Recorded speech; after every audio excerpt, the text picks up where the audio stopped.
Em setembro de 1938, reuniram-se em Munique o primeiro-ministro britânico Neville Chamberlain, Adolfo Bigodinho, Benito Mussolini e outros para um acordo de paz. Chamberlain assinou o famigerado Acordo de Munique, achando que Adolfo iria sossegar. Winston Churchill, ao falar sobre o acordo, disse sua famosa frase: "Entre a desonra e a guerra, escolheram a desonra e terão a guerra." Dito e feito, pouco depois Adolfinho dá uma banana para o acordo, invade a Tchecoslováquia, ataca a Polônia e começa a Segunda Guerra Mundial.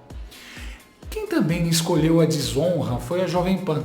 Com medo de ir à guerra e desagradar o Lula, a emissora passou vergonha ontem ao vivo e calou uma comentarista.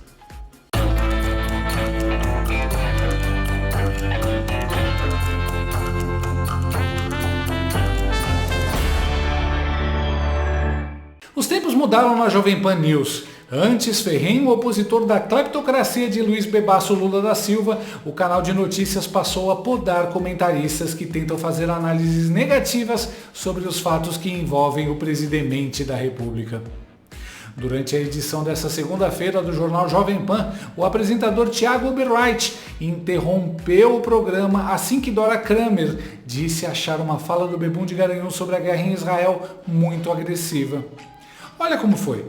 Boa noite para você, deixando um pouco a política de lado e falando sobre o lado humano desses brasileiros que já estão retornando aqui ao país, que passaram mais de 30 dias na faixa de Gaza. A gente tenta imaginar o alívio, mas a gente nunca vai conseguir se aproximar do que eles passaram, né? Boa noite, Thiago, boa noite, Kobayashi, boa noite a todos. Pois é, não dá, é uma coisa inimaginável, evidentemente. Agora, eu achei a fala do presidente Lula um pouco desnecessária, do ponto de muito agressiva, né? Quando ele fala... Agora, em relação aos brasileiros, Dora, para a gente pegar os brasileiros especificamente. Diga. Bom, já a gente volta então, não, Dora.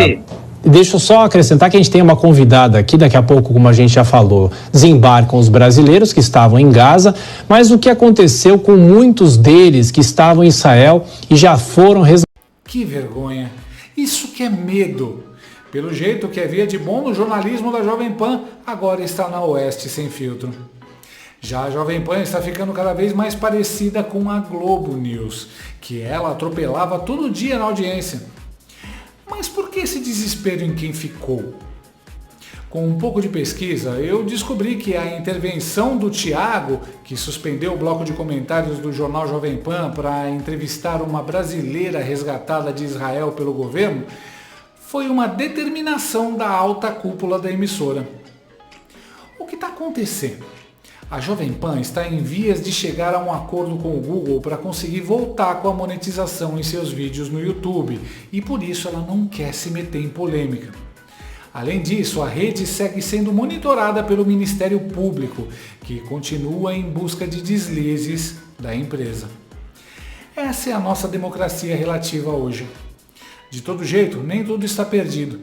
Enquanto os produtos jornalísticos da rede passaram a vestir camiseta do Lula e boné do MST, evitando indisposições e problemas com os democratas de Araque e do PT, o entretenimento da emissora segue tendo coragem e falando a verdade.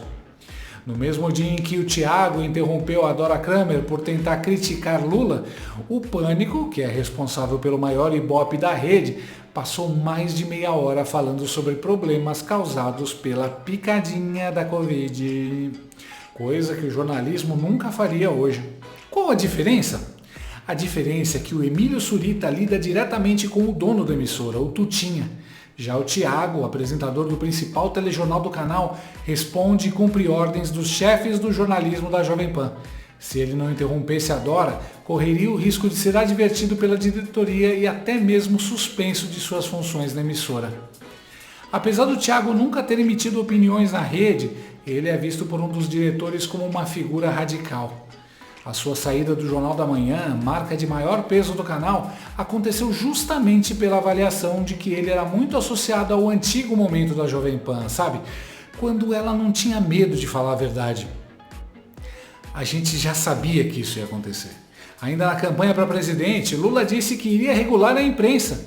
Nos primeiros meses de governo, o Gordino disse que a liberdade de expressão tinha acabado no Brasil. Agora, o que resta é todo mundo pisando em ovos para não desagradar o regime de Stalinácio.